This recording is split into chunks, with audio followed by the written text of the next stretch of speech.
ਵਾਹਿਗੁਰੂ ਜੀ ਕਾ ਖਾਲਸਾ ਵਾਹਿਗੁਰੂ ਜੀ ਕੀ ਫਤਿਹ। ਆਓ ਸਾਧ ਸੰਗਤ ਜੀ, ਹੁਣ ਸ਼੍ਰੀ ਸੁਖਮਨੀ ਸਾਹਿਬ ਦੀ 7ਵੀਂ ਅਸ਼ਟਪਦੀ ਦੀ 6ਵੀਂ ਪੌੜੀ ਤੋਂ ਵਿਆਖਿਆ ਸਰਵਣ ਕਰੋ। ਸਤਿਗੁਰੂ ਜੀ ਫਰਮਾਉਂਦੇ ਹਨ, ਸਾਧ ਕੈ ਸੰਗ ਨਹੀਂ ਕਛ ਘਾਲ। ਹੁਣ ਇਹ ਜਿਹੜੀ ਸਾਰੀ ਅਸ਼ਟਪਦੀ ਹੈ, ਇਹ ਸਾਧੂ ਦੀ ਸੰਗਤ ਦੇ ਗੁਣ ਦੱਸ ਰਹੀ ਹੈ ਵੀ ਸਾਧੂ ਦੀ ਸੰਗਤ ਕਰਨ ਦੇ ਨਾਲ ਬੰਦੇ ਨੂੰ ਕੀ ਲਾਭ ਪ੍ਰਾਪਤ ਹੁੰਦਾ ਹੈ। ਜਿਹੜੇ ਅਸਲੀ ਸਾਧੂ ਹਨ, ਜਿਹੜੇ ਪਰਮਾਤਮਾ ਵਿੱਚ ਜੁੜੇ ਹਨ, ਜਿਨ੍ਹਾਂ ਨੇ ਆਪਣੇ ਮਨ ਨੂੰ ਸਾਧਿਆ ਹੋਇਆ, ਜਿਨ੍ਹਾਂ ਨੇ ਵਿਕਾਰਾਂ ਦੇ ਉੱਤੇ ਜਿੱਤ ਪ੍ਰਾਪਤ ਕੀਤੀ ਹੋਈ ਹੈ, ਉਹ ਸਾਧੂ ਹਨ। ਸਤਿਗੁਰੂ ਜੀ ਮਹਾਰਾਜ ਕਿਰਪਾ ਕਰਕੇ ਬਚਨ ਕਰਦੇ ਹਨ, ਸਾਧ ਕੈ ਸੰਗ ਨਹੀਂ ਕਛ ਘਾਲ। ਜਿਹੜੇ ਸਾਧੂ ਹੁੰਦੇ ਹਨ ਨਾ, ਮਹਾਤਮਾ, ਉਹਨਾਂ ਦੀ ਸੰਗਤ ਕਰਨ ਦੇ ਨਾਲ ਜੇ ਬੰਦਾ ਉਹਨਾਂ ਦੀ ਸੰਗਤ ਕਰੇ ਨਾ, ਤੇ ਬੰਦੇ ਨੂੰ ਜਿਹੜੇ ਹੋਰ ਕੋਈ ਘਾਲਣਾ ਹੈ ਨਾ, ਜਿਵੇਂ ਤਪ ਕਰਨੇ ਆ, ਧੂਣੀਆਂ ਤਾਪਣੀਆਂ, ਹੋਰ ਅਨੇਕਾਂ ਕਰਮ ਲੋਕ ਕਰਦੇ ਆ, ਇਹਨੂੰ ਕੋਈ ਕਰਮ ਕਰਨ ਦੀ ਲੋੜ ਨਹੀਂ ਪੈਂਦੀ।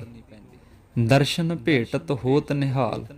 ਸਾਧੂ ਦਾ ਤਾਂ ਦਰਸ਼ਨ ਹੀ ਕਾਫੀ ਹੈ ਬੰਦੇ ਨੂੰ ਉਧਾਰ ਕਰਨ ਵਾਸਤੇ। ਜਦੋਂ ਕਿਤੇ ਸਾਧੂ ਦਾ ਦਰਸ਼ਨ ਹੁੰਦਾ ਹੈ ਨਾ, ਤੇ ਸਤਿਗੁਰੂ ਜੀ ਮਹਾਰਾਜ ਕਹਿੰਦੇ ਦਰਸ਼ਨ ਭੇਟਤ ਹੋਤ ਨਿਹਾਲ। ਸਾਧੂਆਂ ਦਾ ਦਰਸ਼ਨ ਕਰਨ ਦੇ ਨਾਲ ਹੀ ਨਿਹਾਲ ਹੋ ਜਾਈਦਾ, ਉਹਨਾਂ ਦਾ ਦਰਸ਼ਨ ਹੀ ਨਿਹਾਲ ਕਰ ਦਿੰਦਾ ਹੈ। ਕੋਈ ਘਾਲਣਾ ਨੂੰ ਘਾਲਣ ਦੀ ਲੋੜ ਨਹੀਂ ਪੈਂਦੀ ਹੈਗੀ। ਸਾਧ ਕੈ ਸੰਗ ਕਲੂਖਤ ਹਰੈ। ਜਿਹੜੇ ਸਾਧੂ ਹੁੰਦੇ ਹਨ, ਉਹਨਾਂ ਦਾ ਜਿਹੜਾ ਸੰਗ ਹੈ ਬੰਦੇ ਦੇ ਪਾਪਾਂ ਨੂੰ ਮੇਟ ਦਿੰਦਾ ਹੈ, ਹਰ ਦਿੰਦਾ ਹੈ, ਨਾਸ ਕਰ ਦਿੰਦਾ ਹੈ। ਸਾਧ ਕੈ ਸੰਗ ਨਰਕ ਪਰ ਹਰੈ। ਤੇ ਜਿਹੜਾ ਸਾਧਾਂ ਦੀ ਸੰਗਤ ਹੈ ਨਾ, ਸਾਧੂ ਦੀ ਸੰਗਤ ਕਰਕੇ ਨਾ ਬੰਦਾ ਨਰਕਾਂ ਦੇ ਦੁੱਖ ਨੂੰ ਵੀ ਦੂਰ ਕਰ ਲੈਂਦਾ। ਜਿਹੜਾ ਨਰਕਾਂ ਦੇ ਵਿੱਚ ਜੀਵਾਂ ਨੂੰ ਦੁੱਖ ਪ੍ਰਾਪਤ ਹੋਣਾ ਨਾ, ਬਹੁਤ ਭਿਆਨਕ ਦੁੱਖ ਹੈ ਉੱਥੇ।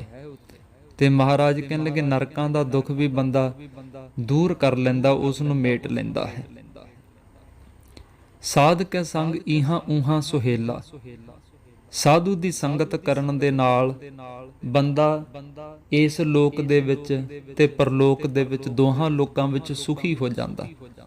ਉਹਦਾ ਲੋਕ ਪਰਲੋਕ ਸਵਰ ਜਾਂਦਾ ਹੈ। ਸਾਧੂ ਦੀ ਸੰਗਤ ਕਰਨ ਦੇ ਨਾਲ ਪਰਲੋਕ ਦੇ ਵਿੱਚ ਵੀ ਜਮਾਂ ਦਾ ਦੁੱਖ ਨਹੀਂ ਦੇਖਣਾ ਪੈਂਦਾ। ਸਾਧ ਸੰਗ ਵਿਚਰਤ ਹਰ ਮੇਲਾ। ਸਾਧੂ ਦੀ ਸੰਗਤ ਕਰਨ ਦੇ ਨਾਲ ਇਹ ਜਿਹੜਾ ਜੀਵ ਬੜੇ ਲੰਬੇ ਸਮੇਂ ਤੋਂ ਉਸ ਪਰਮਾਤਮਾ ਤੋਂ ਵਿਛੜਿਆ ਹੋਇਆ ਸੀ ਨਾ, ਵਿਛੜੇ ਹੋਏ ਦਾ ਪਰਮਾਤਮਾ ਦੇ ਨਾਲ ਮੇਲਾ ਹੋ ਜਾਂਦਾ। ਵਿਛੜਿਆ ਹੋਇਆ ਜੀਵ ਰੱਬ ਦੇ ਵਿੱਚ ਮਿਲ ਜਾਂਦਾ। ਇਹ ਸਾਧੂ ਦੀ ਸੰਗਤ ਦਾ ਕਮਾਲ ਹੈ, ਸਾਧੂ ਦੀ ਸੰਗਤ ਕਰਨ ਦਾ ਲਾਭ ਹੈ। ਮਹਾਰਾਜ ਕਹਿੰਦੇ, ਜੋ ਇੱਛਾ ਸੋਈ ਫਲ ਪਾਵੈ, ਸਾਧ ਕੈ ਸੰਗ ਨਾ ਬਿਰਥਾ ਜਾਵੈ। ਮਾਰੇ ਕਹਿੰਦੇ ਜੋ ਮਨ ਦੇ ਵਿੱਚ ਬੰਦਾ ਇੱਛਦਾ ਨਾ, ਜੋ ਵੀ ਇੱਛਾ ਕਰਦਾ, ਸਾਧੂ ਦੀ ਸੰਗਤ ਕਰਨ ਦੇ ਨਾਲ ਉਹੀ ਫਲ ਪ੍ਰਾਪਤ ਕਰ ਲੈਂਦਾ। ਤਾਂ ਹੀ ਤਾਂ ਮਹਾਰਾਜ ਕਹਿੰਦੇ ਨਾ ਵੀ ਚਾਰ ਪਦਾਰਥ ਜੇ ਕੋ ਮੰਗੈ, ਸਾਧ ਜਨਾਂ ਕੀ ਸੇਵਾ ਲਾਗੈ। ਜੇ ਬੰਦਾ ਦੁਨੀਆ ਦੇ ਸਾਰੇ ਪਦਾਰਥ ਚਾਹੁੰਦਾ ਨਾ, ਵੀ ਮੈਨੂੰ ਸਾਰੇ ਹੀ ਪਦਾਰਥ ਮਿਲ ਜਾਣ, ਮੈਂ ਧਰਮੀ ਵੀ ਹੋ ਜਾਵਾਂ, ਮੇਰੀਆਂ ਕਾਮਨਾਵਾਂ ਵੀ ਪੂਰੀਆਂ ਹੋ ਜਾਣ, ਮੈਨੂੰ ਮੁਕਤੀ ਵੀ ਮਿਲ ਜਾਵੇ, ਮੈਨੂੰ ਸਾਰੇ ਪਦਾਰਥ ਵੀ ਮਿਲ ਜਾਣ, ਧਨ ਦੌਲਤ ਆਦਿ, ਕਹਿੰਦੇ ਫਿਰ ਸਾਧੂ ਦੀ ਸੇਵਾ ਕਰੋ, ਸਾਧ ਸੰਗਤ ਦੀ ਸੇਵਾ ਕਰੋ, ਸਾਧੂਆਂ ਦੀ ਸੇਵਾ ਕਰੋ। ਤੇ ਮਹਾਰਾਜ ਕਹਿੰਦੇ ਜੋ ਇੱਛਾ ਸੋਈ ਫਲ ਪਾਵੈ। ਜੋ ਬੰਦਾ ਇੱਛਾ ਕਰਦਾ ਨਾ, ਉਹੀ ਫਲ ਪ੍ਰਾਪਤ ਕਰ ਲੈਂਦਾ, ਬੰਦਾ ਉਹੀ ਫਲ ਪਾ ਲੈਂਦਾ। ਸਾਧ ਕੈ ਸੰਗ ਨਾ ਬਿਰਥਾ ਜਾਵੈ। ਕਿਉਂਕਿ ਸਾਧ ਸੰਗਤ ਕਰਨ ਦੇ ਨਾਲ ਬੰਦਾ ਕਦੇ ਵੀ ਖਾਲੀ ਨਹੀਂ ਜਾਂਦਾ। ਸਾਧੂ ਦੀ ਸੇਵਾ ਕਰਨ ਤੇ ਬੰਦਾ ਕਦੇ ਖਾਲੀ ਨਹੀਂ ਜਾਂਦਾ। ਉਹਨਾਂ ਦੀ ਸੰਗਤ ਕਰਦਾ ਨਾ, ਜਿਹੜਾ ਉਹਨਾਂ ਦੀ ਸੰਗਤ ਵਿੱਚ ਬੈਠ ਕੇ ਉਪਦੇਸ਼ ਸੁਣਦਾ, ਉਹ ਕਦੇ ਵੀ ਖਾਲੀ ਨਹੀਂ ਜਾਂਦਾ ਉਹਨਾਂ ਪਾਸੋਂ। ਉਹ ਝੋਲੀਆਂ ਭਰ ਦਿੰਦੇ ਨੇ ਬੰਦੇ ਦੀਆਂ। ਪਾਰ ਬ੍ਰਹਮ ਸਾਧ ਰਿਦ ਬਸੈ। ਕਿਉਂਕਿ ਜਿਹੜਾ ਪਰਮੇਸ਼ਰ ਹੈ ਨਾ, ਵਾਹਿਗੁਰੂ, ਉਹ ਆਪ ਸਾਧੂਆਂ ਦੇ ਹਿਰਦੇ ਵਿੱਚ ਵਸਦਾ ਹੈ। ਦੇਖ ਲਓ, ਜਦੋਂ ਧੰਨ ਮਾਤਾ ਗੰਗਾ ਜੀ, ਉਹਨਾਂ ਦੇ ਕੋਲ ਪੁੱਤਰ ਨੇ। ਗੁਰੂ ਅਰਜਨ ਸਾਹਿਬ ਸੱਚੇ ਪਾਤਸ਼ਾਹ ਜੀ ਨੂੰ ਬਹੁਤ ਸਮਾਂ ਹੋ ਗਿਆ ਸ਼ਾਦੀ ਨੂੰ, ਪਰ ਘਰ ਦੇ ਵਿੱਚ ਸੰਤਾਨ ਨਹੀਂ ਸੀ। ਜਦੋਂ ਮਾਤਾ ਗੰਗਾ ਜੀ ਨੇ ਸਤਿਗੁਰੂ ਅਰਜਨ ਸਾਹਿਬ ਸੱਚੇ ਪਾਤਸ਼ਾਹ ਜੀ ਮਹਾਰਾਜ ਜੀਆਂ ਦੇ ਚਰਨਾਂ 'ਚ ਬੇਨਤੀ ਕੀਤੀ, ਮਹਾਰਾਜ ਤੁਸੀਂ ਦੁਨੀਆ ਦੀਆਂ ਝੋਲੀਆਂ ਭਰਦੇ ਹੋ, ਕਿਰਪਾ ਕਰੋ ਮੇਰੀ ਵੀ ਨਿਮਾਣੀ ਦੀ ਝੋਲੀ ਭਰ ਦਿਓ ਪੁੱਤਰ ਦੀ ਦਾਤ ਨਾਲ। ਫਿਰ ਮਹਾਰਾਜ ਨੇ ਕੀ ਆਖਿਆ ਸੀ?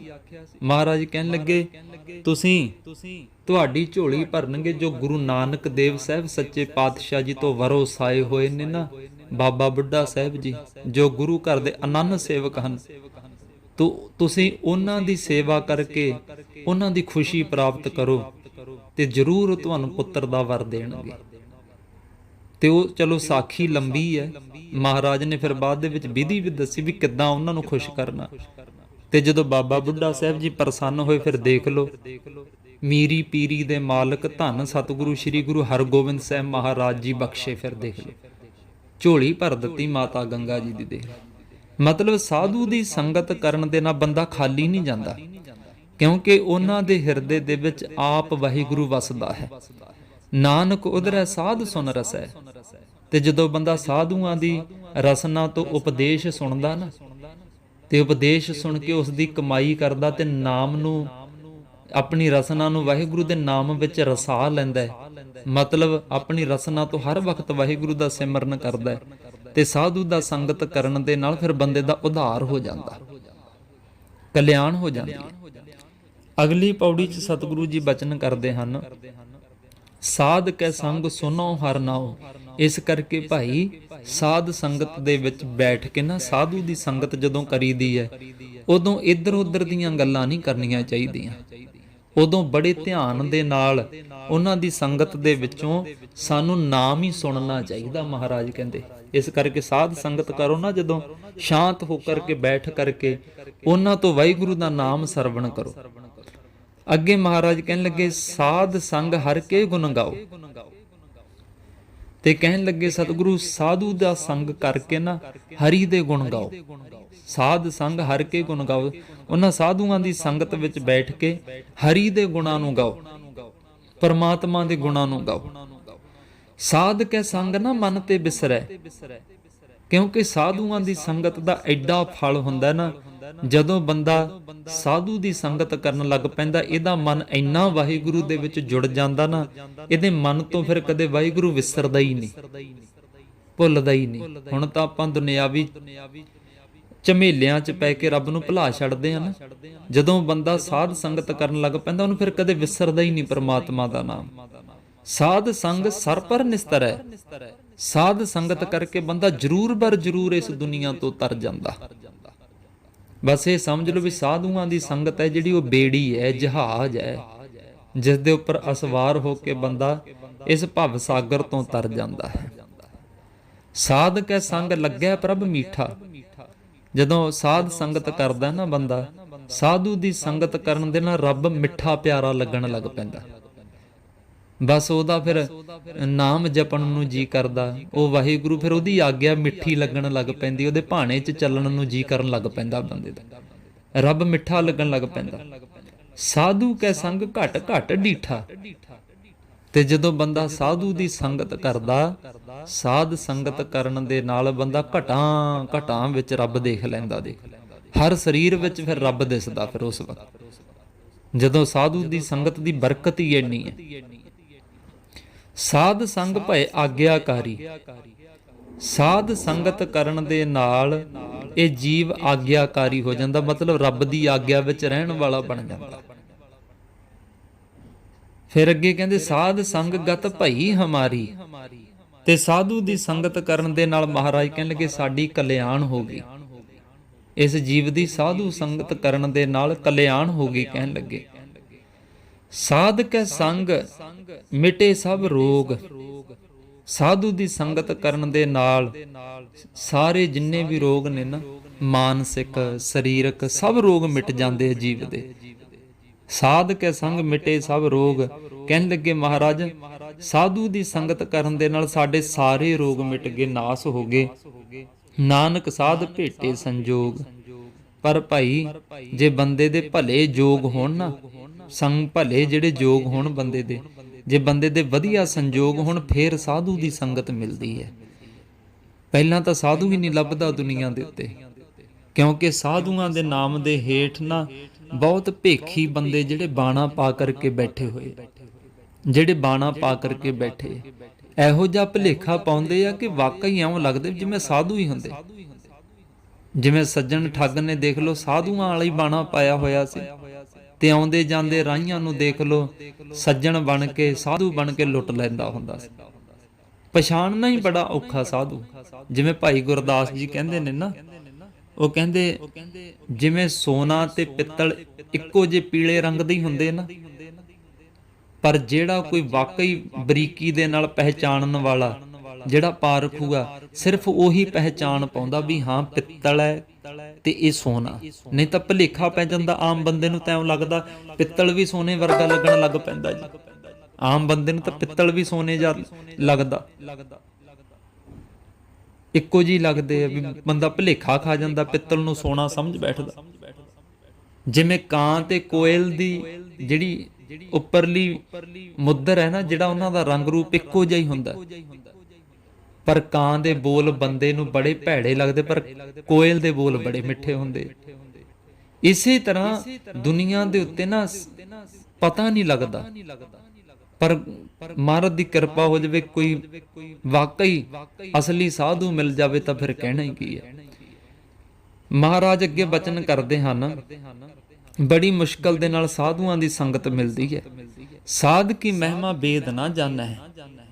ਜਿਹੜੇ ਸਾਧੂ ਹਨ ਨਾ ਮਹਾਤਮਾ, ਉਹਨਾਂ ਦੀ ਮਹਿਮਾ ਨੂੰ ਤਾਂ ਜਿਹੜਾ ਵੇਦਾਂ ਨੂੰ ਪੜ੍ਹਨ ਵਾਲੇ ਲੋਕ ਨੇ ਜਾਂ ਵੇਦਾਂ ਦੇ ਪੜ੍ਹਾਕੂ ਨੇ, ਵੇਦਾਂ ਨੂੰ ਸੁਣਨ ਵਾਲੇ ਵੇਦ ਬਖਤਾ ਨੇ, ਵੇਦ ਸਰੋਤਾ ਨੇ, ਉਹ ਵੀ ਸਾਧੂ ਦੀ ਮਹਿਮਾ ਨੂੰ ਨਹੀਂ ਜਾਣ ਸਕਦੇ।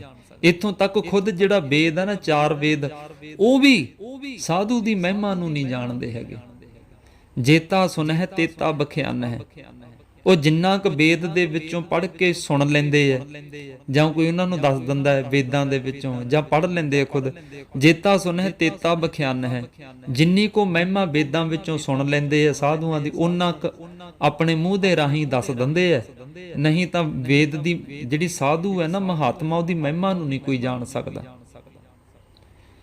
ਅੱਗੇ ਮਹਾਰਾਜ ਕਹਿਣ ਲੱਗੇ, ਸਾਧ ਕੀ ਉਪਮਾ ਤਿਹ ਗੁਣ ਤੇ ਦੂਰ। ਜਿਹੜੇ ਸਾਧੂ ਹਨ ਨਾ, ਉਹਨਾਂ ਦੀ ਜਿਹੜੀ ਉਪਮਾ ਵਡਿਆਈ ਹੈ, 3 ਗੁਣਾਂ ਤੋਂ ਪਰੇ ਹੈ। ਆ ਸਾਰਾ ਸੰਸਾਰ 3 ਗੁਣਾਂ ਦੇ ਵਿੱਚ ਆ ਜਾਂਦਾ ਨਾ, ਰਜੋ ਗੁਣ, ਤਮੋ ਗੁਣ, ਸਤੋ ਗੁਣ। ਉਹ ਕਹਿੰਦੇ ਰਜ ਗੁਣ, ਤਮ ਗੁਣ, ਸਤ ਗੁਣ ਕਹੀਏ, ਇਹ ਤੇਰੀ ਸਭ ਮਾਇਆ। ਸਾਰੇ ਮਾਇਆ ਦੇ ਤਿਰਗੁਣੀ ਮਾਇਆ ਦੇ ਅਧੀਨ ਨੇ ਨਾ, ਪਰ ਜਿਹੜੇ ਸਾਧੂ ਹਨ, ਮਹਾਤਮਾ ਹਨ, ਉਹਨਾਂ ਦੀ ਉਪਮਾ ਤਾਂ ਤਿਰਗੁਣੀ ਮਾਇਆ ਤੋਂ ਦੂਰ ਹੈ। ਮਤਲਬ ਕਿ ਉਹ 3 ਗੁਣਾਂ ਦੇ ਵਿੱਚ ਆਉਂਦੇ ਹੀ ਨਹੀਂ ਹੈਗੇ, 3 ਗੁਣਾਂ ਤੋਂ ਬਾਹਰ ਹੁੰਦੇ ਆ। ਸਾਧ ਕੀ ਉਪਮਾ ਰਹੀ ਭਰਪੂਰ। ਸਾਧੂਆਂ ਦੀ ਉਪਮਾ ਸਾਰੀ ਸ੍ਰਿਸ਼ਟੀ ਦੇ ਵਿੱਚ ਭਰਪੂਰ ਹੋ ਰਹੀ ਹੈ।